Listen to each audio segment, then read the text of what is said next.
All right, everybody, what's up? Welcome back to A70 Podcast. This is your host, Jigga Drin here.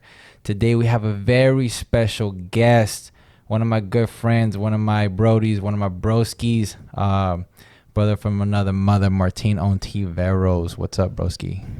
What's going on, Britt? Not much chilling. So, yeah, you're on the second episode of A70 Podcast. Might not be too much of a big deal, but it will be one day. Considering that, we're hoping to do this a little bit steady, taking it day by day, podcast by podcast. So maybe one day you'll look back and be like, you know what, I was in the second episode of A70 Podcast. So that's what we're looking for. Maybe. So, on my first episode, I was kind of telling a brief story about my background, and I mentioned you quite a bit. I was kind of telling everybody, a little bit about you. I know one of the things that sticks out is that I'm trying to keep this further away from an interview, right? Because that's what I don't want, just kind of have a, just talking one-on-one like we always do. But why don't you give us, from the top of your head, a brief background of you, and then after you're finished with that, we'll kind of get into where it is and how it is that we met. All right. In background in terms of sports? Anything. What you got? What do you got? What you got for us, man? Where you from? Where were you born? Seriously. In McAllen, Texas. Born and raised in Far, Texas, in Las Milpas, the hood. Very famous, isn't it? Very famous out here. Breeding good soccer players. That's what it's known for. That's true. But no, I was born and raised there. I've lived there throughout my whole life. Family's always been there. I went to high school at Valley View High School, both. You went to school there? Yeah. That's where. How long did you go to school there? Until my freshman year of high school. I honestly didn't know that's where you went to school. Yeah, that was my school. I have a lot of friends still from there. Try to stay in contact with most of them, But yeah, I went to school there until my freshman year of high school. Wish I would have gone there until I graduated from high school just because of the friend's sake. But okay. Besides that, I didn't want to stay there. Yeah. But yeah, I went there to my freshman year of high school. I played 1 year of high school soccer. Freshman year. Freshman year, which we made it all the way into regional semifinals, if I'm not mistaken. Yeah, but y'all had. When did it start that you guys started making it every single Not playoff? when I was there. Not when you were there. Probably when the main man is there now. Yes, sir. Shout out to. Don't want to mention any names. Good guy, very good guy. We both know him very well. But yeah, so that's where I played a little bit of high school soccer. Besides that, I never really was interested in any high school soccer or any high school sports at all, to be honest. Besides my sports soccer. But yeah, I went there till freshman year of high school, and then I moved on to Austin. Austin, Texas. Nice and easy. Yeah. But yeah, I got offered a scholarship along with another group of guys from down here from the club that we used to play for, Rattlers 92, and we moved up to Austin to play for Lone Star. So yeah, that's where I went to school my next 2 years, a year and a half. The time that I played with Lone Star, we all stayed together as a group. The people from down here, people went to private school there. I went to a public school there. Went to 2 different high schools. Well, wait a minute. Before you keep going, how old were you when all this moving was going on? All the moving to Austin, and you're talking about you say scholarship, right? The moving to Austin was my freshman year of high school, right after I finished that or into my freshman year of high school. Okay.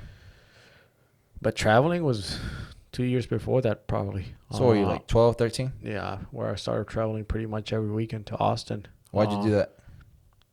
Just a better competitive environment for us and for the group of us. There was really nothing down here. So that was the only outlet for us to get seen, and that's how we got seen by Lone Star. So yeah, we would practice here 4 or 5 times a week and traveled pretty much every weekend for 2 years in a row. Mm. So I mean, it was what every one of us wanted on the team. So really didn't bother us leaving anyone who was back home. Family, it didn't really matter. I mean, we wanted to do something in the sport, and that was the only outlet at that time.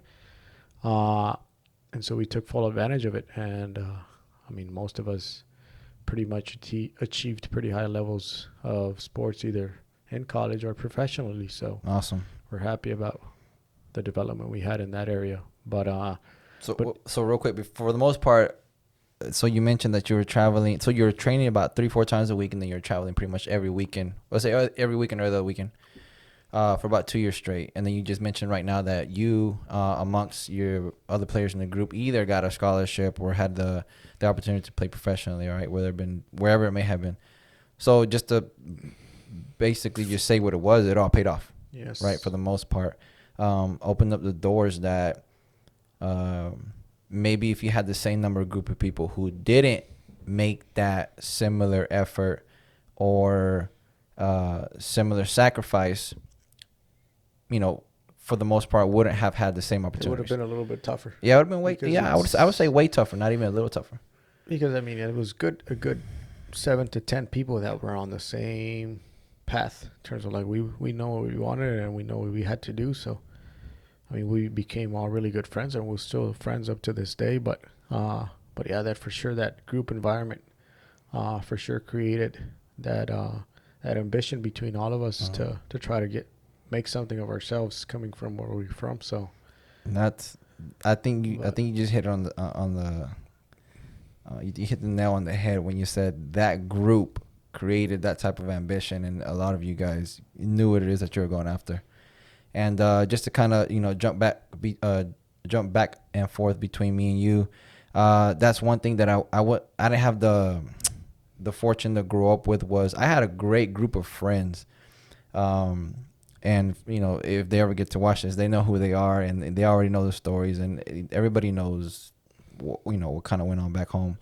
I had a great group of friends. We played all the time, but the ambition, to want to do more. I was singled out. Like I was singled out, and I never was around a group or even another person or player that wanted to do more like I did. Yeah. Right. So I had to travel, and it was so tough because you're talking about playing competitively at what, 13, 14. yeah, so I'm sure with other amazing players. Yeah. So I mean, it was for sure. It was fun for sure. I mean, most people think leaving the house at that early. I mean, for us, it was more of about the soccer and having fun. That was for us the way to go. I mean, yes, it was obviously friends and all of that, and people that we like to hang around, family, all of that. But to be honest, at least for me, that came second. Why? Because I knew that my family was behind me no matter what. Mm-hmm. And for me, that allowed me to at least not focus too much on that and just focus on what I wanted to do. And I mean, in school, in any situation, I mean, always friends, everyone pretty much knew that that's what I wanted to do. And I made it seem very clear to them in the way that I approached or how serious I took it in terms of training and taking care of myself and just creating a positive environment for myself in terms of like, I mean, I had always good times with them, and I still have good times with them, but they knew up to where I was able to hang out with them in terms of like, they didn't push any buttons. It was like, come do this, drink this. No, they knew that what I wanted to do, and they always, to be honest, supported me in that. And I mean, having up to this day them talk about me and in such a good way in terms of like, man, this guy never really came out with us or hang out with us or like, but in terms of like, they still consider me a good friend for what I did. I mean, that's huge. At the end, it's like, man, like all this paid for, and they understand what I did. So having also a group of friends outside of soccer that understood that played a huge role. Mm-hmm. I was always to myself in terms of like, I knew what I had to do, and hung out with the people that I needed to hang around with that I knew were on the same mission as me. And I mean, I guess for anything that you do is surround yourself with people that are on the same path as you and are looking for the same things, and the highness the, or the chances of you achieving that are a lot higher. So Absolutely. I think you're saying it all correctly. It's just you're surrounding people who have the same vision as you, or the same ambitions, the same goals. Don't have to be identical, but if they're somewhat in the same direction, or kind of provide a competitive environment that you guys keep pushing each other in a positive direction, I think that'll always make the biggest difference. You can always have friends in life. You can always have the friends that you hang out with, the friends that you do certain things with, but you always want to keep the other friends that push you to do better, that suggest things to you, that look out for you, that help you. Those are the friends that you try your best to keep in your close circle, right? And it's nothing against the other friends, right? But it's just at the end of the day, you're on a path that you're walking as well, and there's only so much room in your life for people that you know belong, right? Yeah, but I mean, at the end of the day, I always tried to put myself first.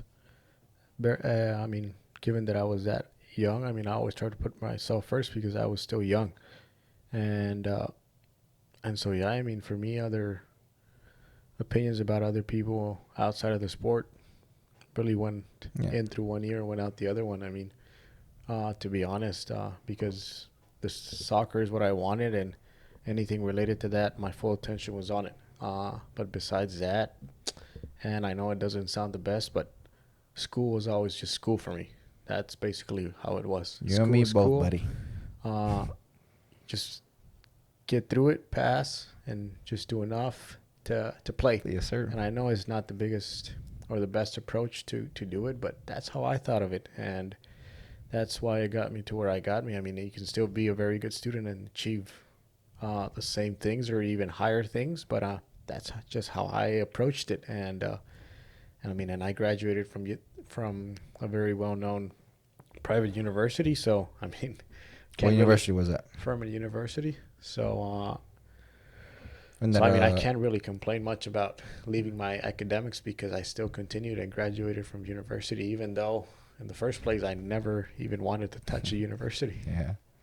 So, no, but it was for sure a fulfilling experience in terms of all that. I mean, obviously there's a lot of details that go in through all my career from 10 years old all the way up to 27 when I was 26 when I stopped playing. So, but yeah. I think if you just cut the story there, where you just talked about where you graduated from University of Furman University, and that was in North or South Carolina? South Carolina. Yeah, my freshman year I went to Akron, University of Akron. I mean, I got recruited there after being almost 2 years at IMG Academy in Florida, which to anyone who doesn't know, that academy is probably up to this day the best sports academy, if not in the world. I would say, to be honest, for all sports, in terms of just the way they approach things, in terms of the exposure. To be honest, professional teams go to train their professional athletes, any sport. The national team as well. Well, I don't know if they still do. Do they still? The U17 national used to be there, but I don't think they're there anymore. Oh, that's what you were mentioning the other day. But the men's national team still goes to train sometimes, no? Sometimes, but yeah, everyone goes to do preseason there, prepare for anything. It's the ideal place to go to. I mean, it's... I had the experience of playing there on the outside, like on the fields on the outside. And then that one time we went with Coach David in the Forza, we got, Latour and all that. I forgot who was there. I don't know. You weren't there. No, you were doing something else. Yeah. But we went to a combine in Florida, like in January 2014. Yeah, and they gave us a tour of the inside. Of course, it's crazy, immaculate. Yeah. It's like state of the art. I haven't been back since I graduated in 2010. You graduated from there? Yeah. Oh, okay. I didn't know that. So it's been a while, and I've only seen pictures up to now, and it's its own little world. Yeah, it's just its own little. It's like a Disney World. So I hope to one day go back because there's still coaches that I really admire that are still there. But one day I'll go back. But it was for sure the best place I've ever been in terms of sports. Nah, of course, man. It's just different. You are a professional treated player as soon as you are affiliated or involved with IMG Academy. Yeah, and growing up, growing up, I've always heard about it. I've always knew that amazing players went there, and I was always like, how can I get there? What do I do? But again, just Yeah, I mean, just thinking about where I started and where I continued my part of my development, it's like, dude, how did I get here? It's like, it's the best sports academy in the U.S. It's like, how the heck am I here? And Yep. it was always that vibe in myself in terms of like that extra motivation Yeah. to have perfectly cut grass fields, Mm. perfect weight room, perfect nutrition, perfect everything. It's like, dude, you can't really complain about everything. So it's always a very, very fun environment for myself. No. And obviously created a new group of friends that I still talk to this day, and very good friends of mine. And I mean, but yeah, I mean, it's, to be honest, that place and that person, Coach Tom Durkin, he's the one that pretty much hit me hard in terms of like got to the point and got to me seriously in terms of really helped me out progress in my progression as a soccer player and going into the university, because even up to there I did not have any intentions of going to the university. And that was talking about my senior year of high school. So already at your senior year of high school, you had no intention to go to university. I committed Late? December Oh, okay. of my senior year, and it was to the University of Akron, which at the time was the number one Division I soccer school in the nation. And I mean, I had never heard of it, but obviously Coach Durkin, Tom Durkin, had heard about it. And I remember going with my other good friend of mine, Reynaldo, and I was like, dude, where is this place? Like, what is this? And he's just like, don't worry about it. Your books are flight, you're going here, and that's it.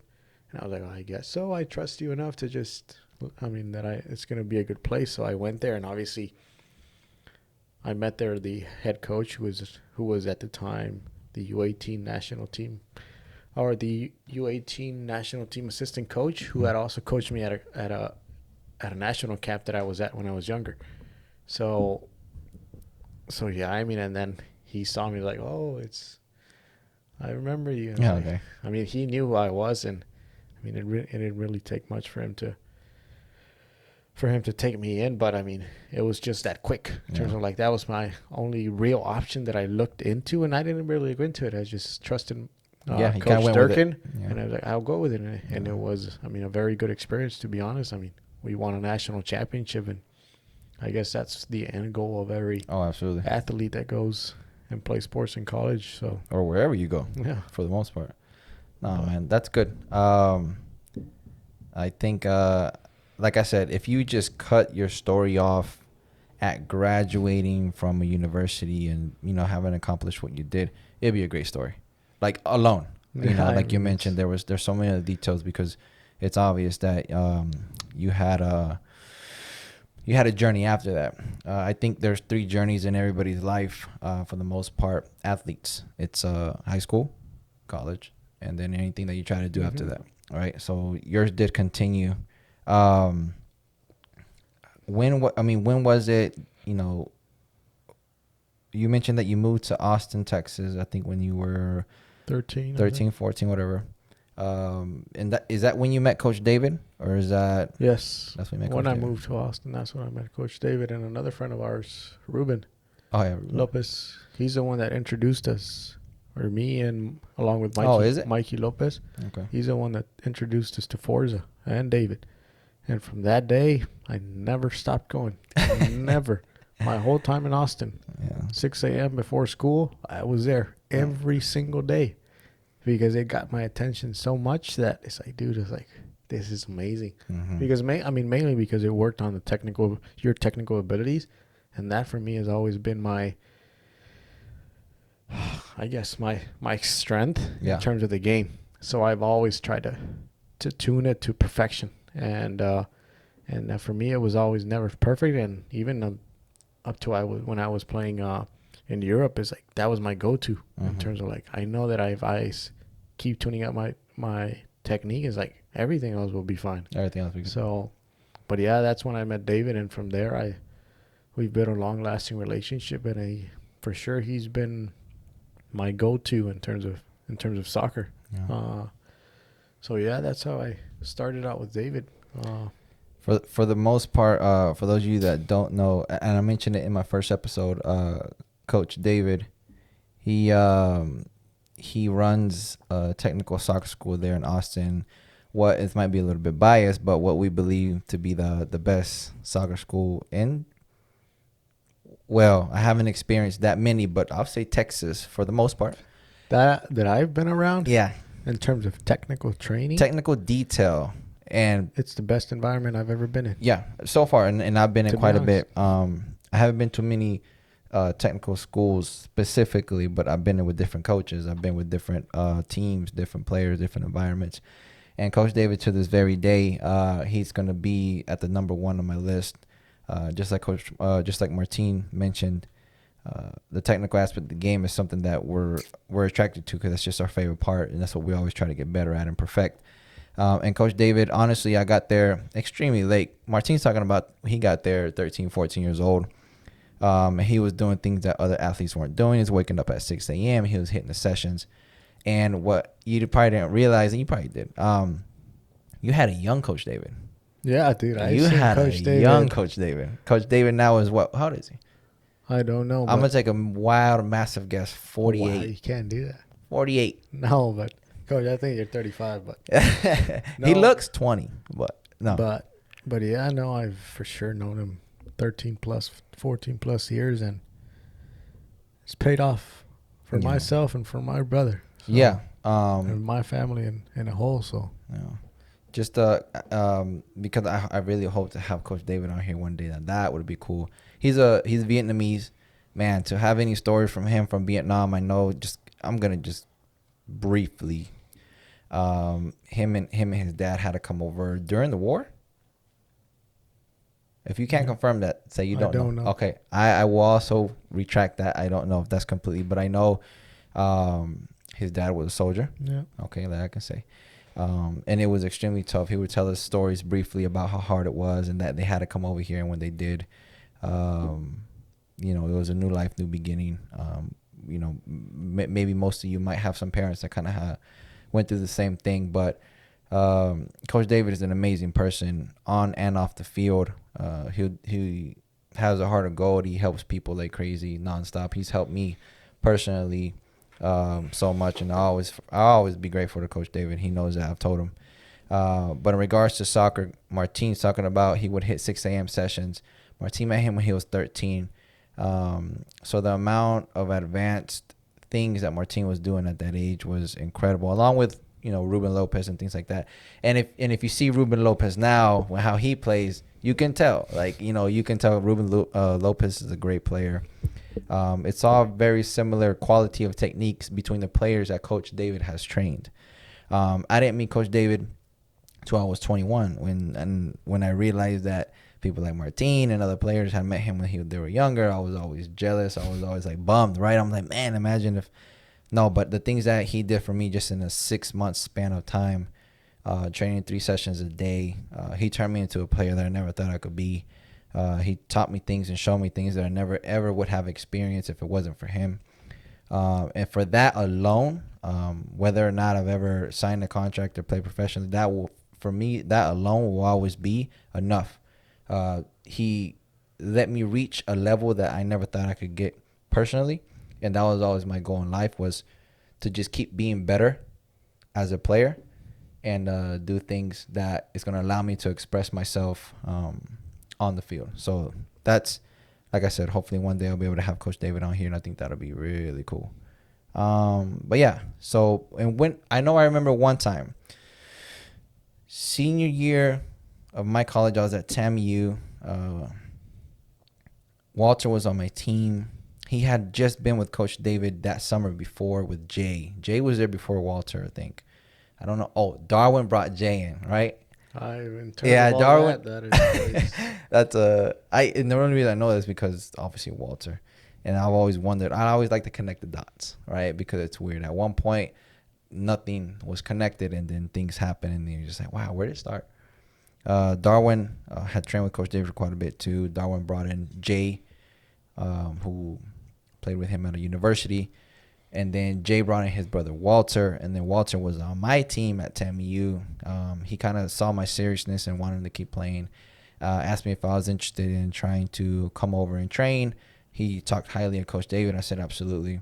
Went over and trained, and I think you had rode in. You ever ride the bus over there Bus where? to Austin from your house, from anywhere? Did you ever ride a bus? Yeah, Right? but I don't remember. No, you don't remember me. I know you don't, because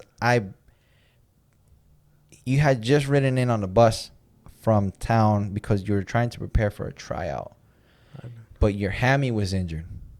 Your hammy was really injured, and we did a session with the boxes. We were moving, about the box sessions. For my hamstring? Yeah, I never had issue. It was probably my quad. No, yep. Sorry. It was your front leg, Yeah. and more your groin area. Yeah. And then we got to play with the kids, and you know how we play with the kids sometimes. And you were moving, you were doing some moves. Like, wow, this guy's really good. I'm like, where's he from? I figured you were probably like 15, 16. And Coach mentioned that he had trained you for a while, and that you were preparing for a tryout, and then you told him about your leg, and you're like, no.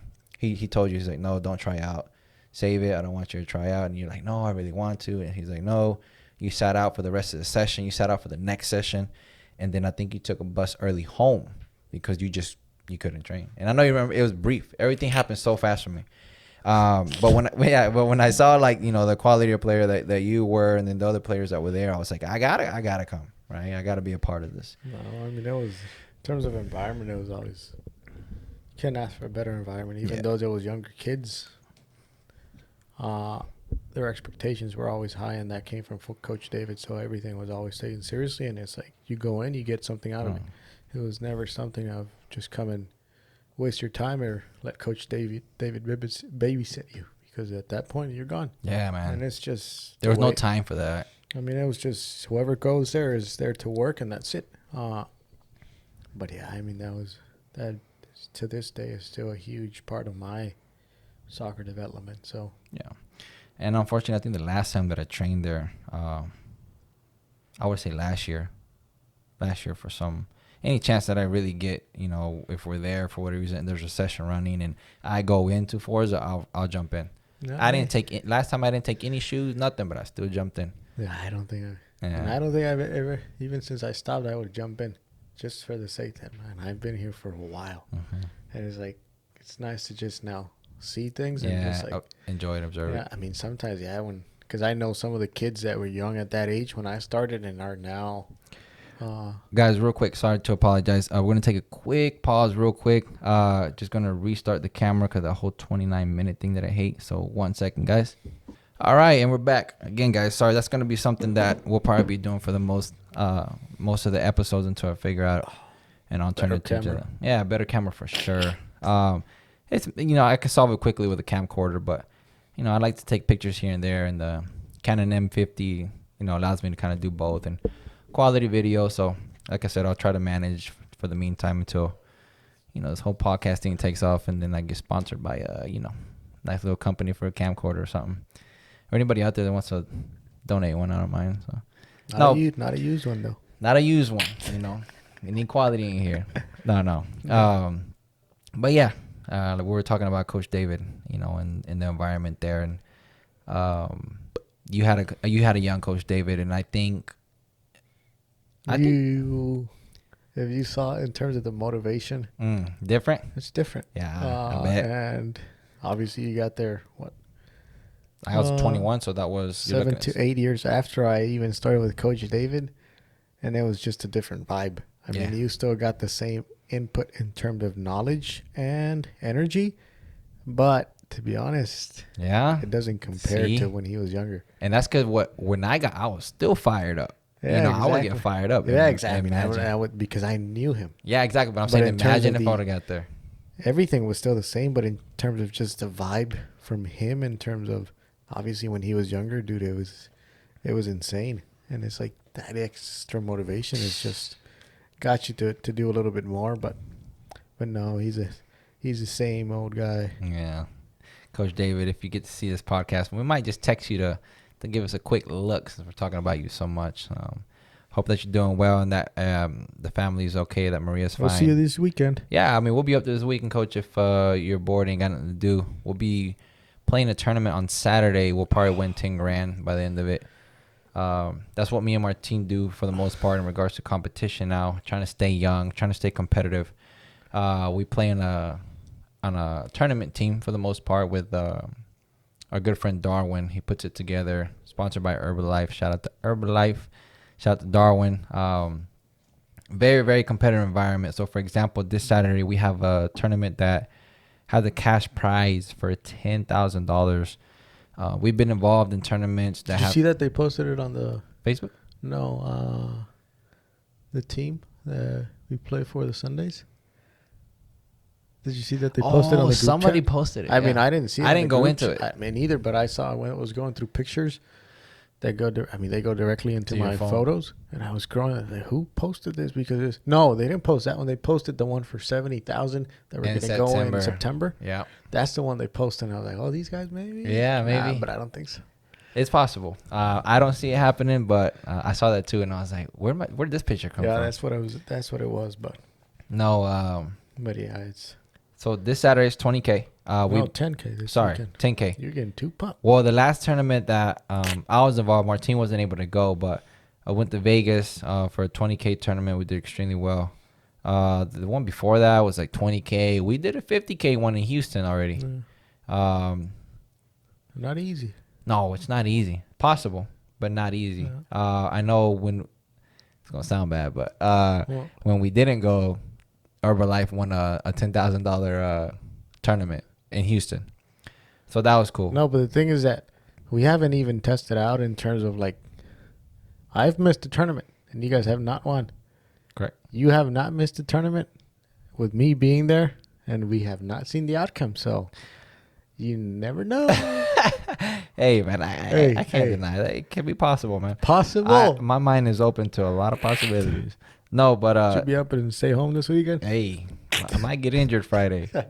No, but yeah. So that's what we do for competition, man. It's we have a great team, a lot of great players. It to me, it's a blessing for me to be able to compete at that high level with such a good team. I'm 27 now, so I mean the opportunity to get paid to win a tournament against quality players. We'll play against professionals, ex-professionals, teams from Austin, San Antonio, Houston, and any other team that might travel in from around Texas. I know that they won't be there, but Team Murciélagos usually goes to every tournament, but usually for bigger prize tournaments, that's the one that won the tournament in Vegas. How do you know they're not going to be there? I would have heard because I asked Darwin. Darwin doesn't know either. Darwin knows them pretty much personally now. Man. He messaged with them, but supposedly that they were talking real good about us from the Vegas tournament, that we were the hardest team there. The team that we tied 1-1 to advance out of our group. Yeah, He told you? Well, they talked about how we were the hardest team there, and the team that we tied 1-1, they beat 3-1, and that's the team that we thought was the best team there that we tied 1-1. Yeah. And the other team's like, no, like you guys, whatever. But yeah, man, that's what we do, and staying fit.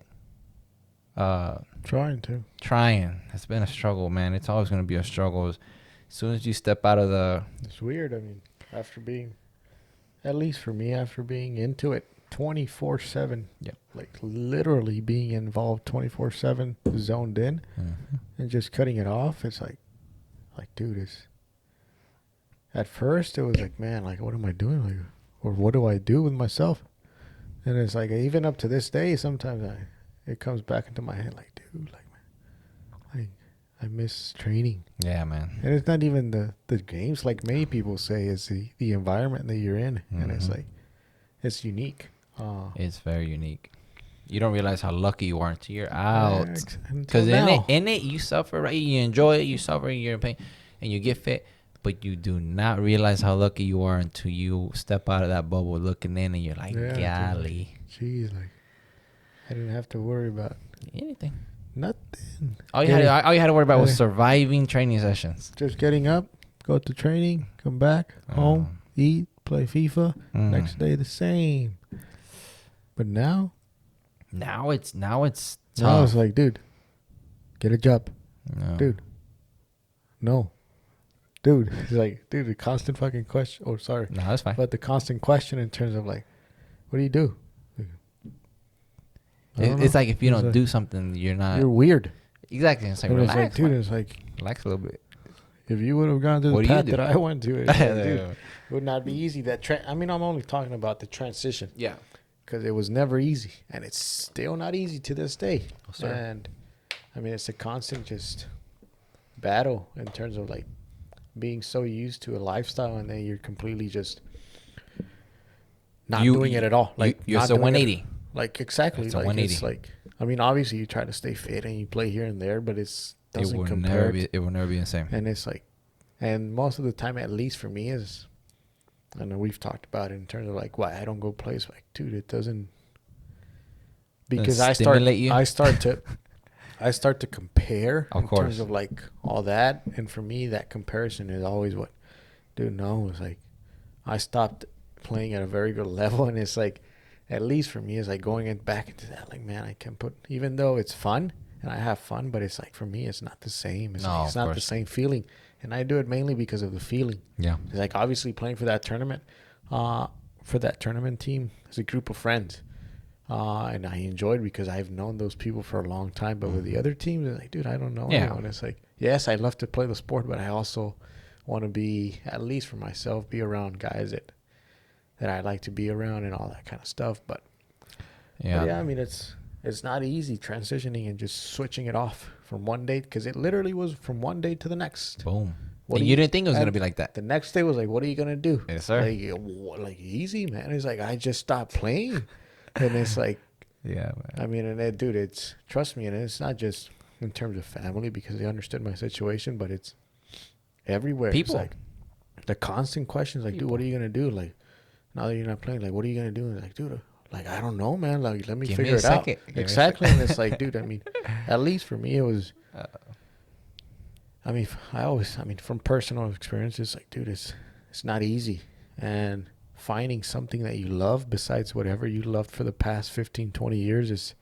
Oh yeah. So that's whatever everything that roamed around your head was around that soccer, and it's like to just think about something else is like, dude, it's like, what else can I do? Mm-hmm. And I know there's a lot of things that I can do, and I'm slowly realizing them, and I'm enjoying the process. But you start to think in that way in terms of like, man, like, what else can I do? And then in many facts, it's like in school, many people complain because like they don't really teach you to live outside in the real world. Yeah. It's like, it's just teach you whatever is in the books, and that it's it. And it's much of that doesn't even apply to when you go out of that whatever school environment you're in. But I mean, it's just in terms of that comparison, in terms of like, dude, like, I never really even, and I can for some part probably blame myself in terms of like, I never really looked into anything else that might catch my attention. Yeah. And I can at some point put that on myself. But besides that, I mean, we all think we're gonna stay young forever.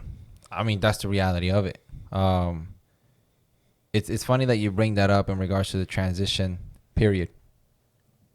Into the transition period, because one thing that I'm hoping to do as this podcast goes on is that I'm hoping to bring players on that have some and just talk about the transition period, because it's scary to think that there's so many players that don't know what might be coming. yeah. And if you're not a strong person, Dude, it could get and to I you. could talk about it myself. It's like, dude, in terms of having an emotional firmness within myself, is like I was never really that firm with myself in terms of controlling the emotions. It's like I'm pretty easy in terms of the sport to let the emotions run pretty easily, and not being able to like manage them at the best as best as I could. But that was just me, and I can guarantee you there's many other athletes in general, Yeah. and in other situations in life that are the same way. Yeah, But it's I know. like, in terms of, but up to some point, it's like, it's upon you too in terms Yeah. of like preparing yourself and looking into other interests. But What would be interesting is to be able to get to a point where I or this setup might be able to provide a psychological support to those type of players, Yeah. man, because it's scary. I went through it, dude. Like I went through it. I was a little lucky because things happened for me a little bit quicker after my transition period. You know, I got my job that I was in love with. I just kept looking though. My scariest thought was, do not stop looking, because the moment you think about it too much, that's when you're done. Yeah. And so I was so scared of that, and so I was a little fortunate to have been able to get the things that kept coming after one by one, and it kept my mind off of it. So yeah, but no, I mean, I know you'll, or at least we have to cut it off soon because no problem. Into a session is right that now, 6? so yeah. All right, guys. So continue this. Yeah, we'll continue this another day, possibly episode 3, 4, whatever it might be. But Coach Martin, and I say Coach Martin because we run a soccer school down here in McAllen, Texas. I forgot to mention it. And we have a session right now at 6 o'clock. But for the most part, thank you guys for tuning in. I really, really appreciate every single one of you, whether it be one or two of you for now. Very grateful for all of you. Grateful for Martin for coming on. You'll be seeing him a lot more. A lot, you know, so as this podcast goes on. So thank you again. Please, guys, if there's anything that you guys might want to talk about or hear us talk about, have any questions, leave it in the comments. I'll provide an email soon that hopefully we can be able to get in contact with each other and get engaged with you guys. But for now, thank you, and we'll see you next time, guys. Also, from my part to end. Yep. Make sure to follow Forza RGV both on Facebook and Instagram. Yeah, so definitely. We're providing a lot of quality content and especially some quality training. We have a lot of references and a lot of testimonials. Yes, sir. We got you. You come in, you will not leave that door unless you learn something new every single time you walk in. All right, guys, this is A7E Podcast. Jigga Drain, your host here. Thank you so much again, and we'll catch you next time. Peace. Thanks, guys. Bye.